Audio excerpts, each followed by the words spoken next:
The Way to Wealth by Benjamin Franklin. A collection of advice from Poor Richard's Almanac, published by Benjamin Franklin under the pseudonym Richard Saunders. Courteous Reader, I have heard that nothing gives an author so great pleasure as to find his works respectfully quoted by others. Judge, then, how much I must have been gratified by an incident I am going to relate to you. I stopped my horse lately where a great number of people were collected at an auction of merchants' goods. The hour of the sale not being come, they were conversing on the badness of the times, and one of the company called to a plain, clean old man with white locks, "Pray, Father Abraham, what think you of the times? Will not these heavy taxes quite ruin the country? How shall we ever be able to pay them? What would you advise us to do?" Father Abraham stood up and replied, "If you would have my advice, I will give it to you in short. For a word to the wise is enough, as Poor Richard says." They joined in desiring him to speak his mind, and gathering round him, he proceeded as follows. "Friends," said he, "the taxes are indeed very heavy, and if those laid on by the government were the only ones we had to pay, we might more easily discharge them. But we have many others, and much more grievous to some of us. We are taxed twice as much by our idleness, 3 times as much by our pride, and 4 times as much by our folly. And from these taxes the commissioners cannot ease or deliver us by allowing an abatement. However, let us hearken to good advice, and something may be done for us. God helps them that help themselves, as Poor Richard says. It would be thought of a hard government that should tax its people 1/10 of their time to be employed in its service. But idleness taxes many of us much more. Sloth, by bringing on diseases, absolutely shortens life. Sloth, like rust, consumes faster than labor wears, while the used key is always bright, as Poor Richard says.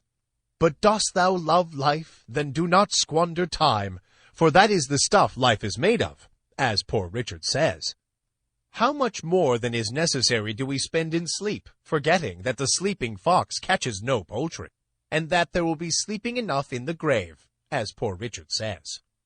If time be of all things the most precious, wasting time must be, as Poor Richard says, the greatest prodigality, since, as he elsewhere tells us, lost time is never found again, and what we call time enough always proves little enough. Let us then up and be doing, and doing to the purpose, so by diligence shall we do more with less perplexity.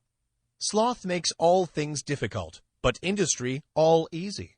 And he that riseth late must trot all day, and shall scarce overtake his business at night, while laziness travels so slowly that poverty soon overtakes him.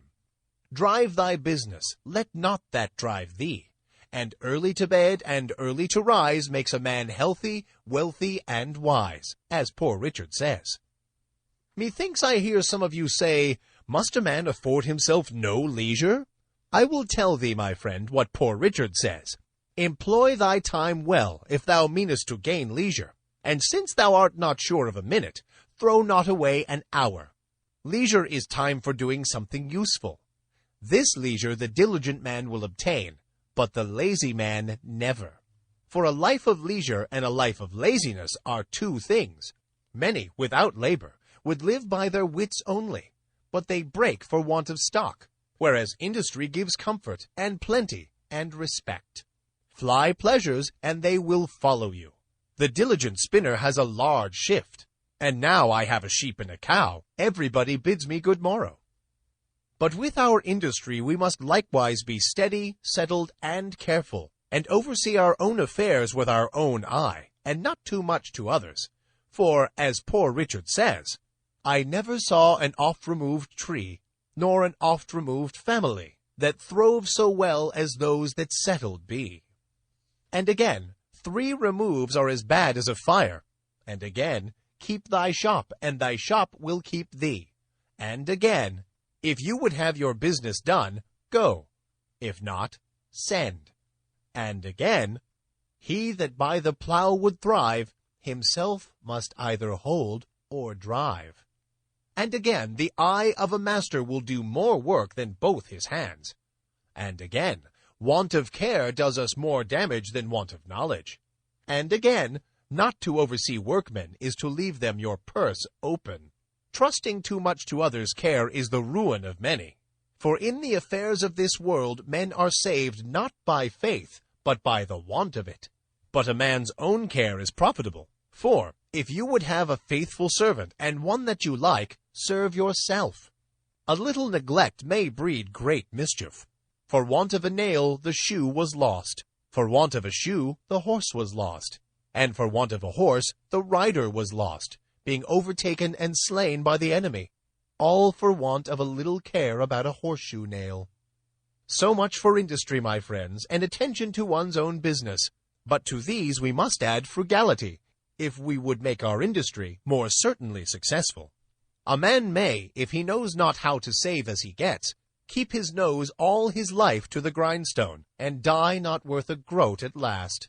A fat kitchen makes a lean will, and many estates are spent in the getting, since women for tea forsook spinning and knitting, and men for punch forsook hewing and splitting.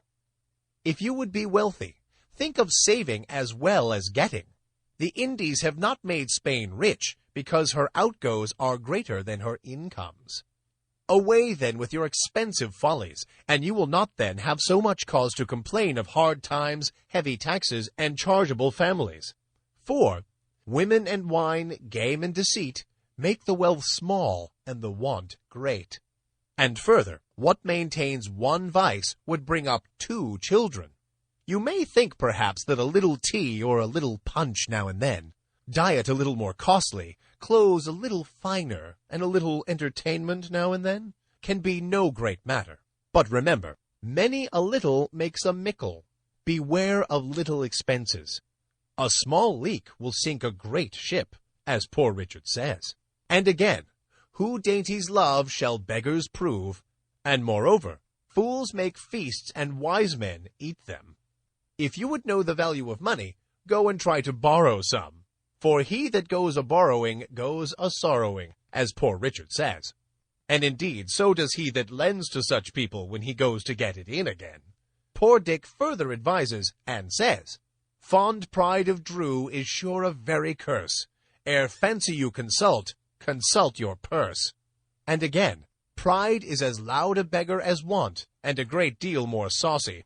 When you have bought one fine thing, you must buy 10 more, that your appearance may be all of a piece.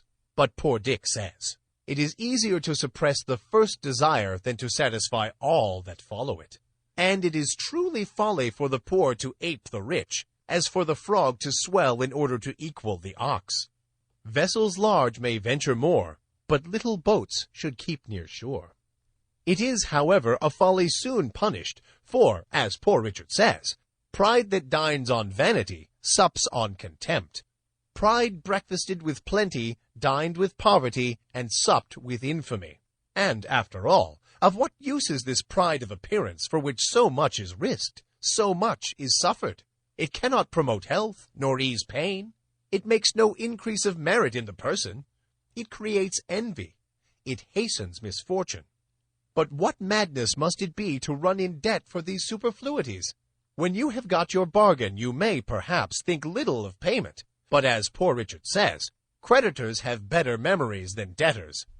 Creditors are a superstitious sect, great observers of set days and times. The day comes round before you are aware, and the demand is made before you are prepared to satisfy it. Or, if you bear your debt in mind, the term, which at first seems so long, will, as it lessens, appear extremely short. Time will seem to have added wings to his heels as well as his shoulders. Those have a short Lent who owe money to be paid at Easter. At present, perhaps, you may think yourselves in thriving circumstances, and that you can bear a little extravagance without injury. But, for age and want save while you may, no morning sun lasts a whole day. Gain may be temporary and uncertain, but ever while you live, expense is constant and certain. And it is easier to build 2 chimneys than to keep 1 in fuel, as Poor Richard says. So, rather go to bed supperless than in debt. Get what you can, and what you get hold. 'Tis the stone that will turn all your lead into gold. And when you have got the philosopher's stone, make sure you will no longer complain of bad times or the difficulty of paying taxes. This doctrine, my friends, is reason and wisdom. But after do not depend too much upon your own industry, and frugality, and prudence, though excellent things, for they may all be blasted without the blessing of heaven. And therefore ask that blessing humbly, and be not uncharitable to those that at present seem to want it, but comfort and help them. Remember, Job suffered, and was afterward prosperous. And now, to conclude, experience keeps a dear school, but fools will learn in no other, as Poor Richard says, and scarce in that. For it is true, we may give advice, but we cannot give conduct. However, remember this, they that will not be counseled cannot be helped, and further, that if you will not hear reason, she will surely rap your knuckles, as Poor Richard says. Thus the old gentleman ended his harangue. The people heard it and approved the doctrine, and immediately practiced the contrary, just as if it had been a common sermon. For the auction opened, and they began to buy extravagantly. I found the good man had thoroughly studied my almanacs, and digested all I had dropped on these topics during the course of 25 years. The frequent mention he made of me must have tired anyone else, but my vanity was wonderfully delighted with it, though I was conscious that not a 10th part of the wisdom was my own, which he ascribed to me, but rather the gleanings that I had made of the sense of all ages and nations. However, I resolved to be the better for the echo of it, and though I had at first determined to buy stuff for a new coat, I went away resolved to wear my old one a little longer. Reader, if thou wilt do the same, thy profit will be as great as mine. I am, as ever, thine to serve thee, Richard Saunders, July 7th, 1757. The End.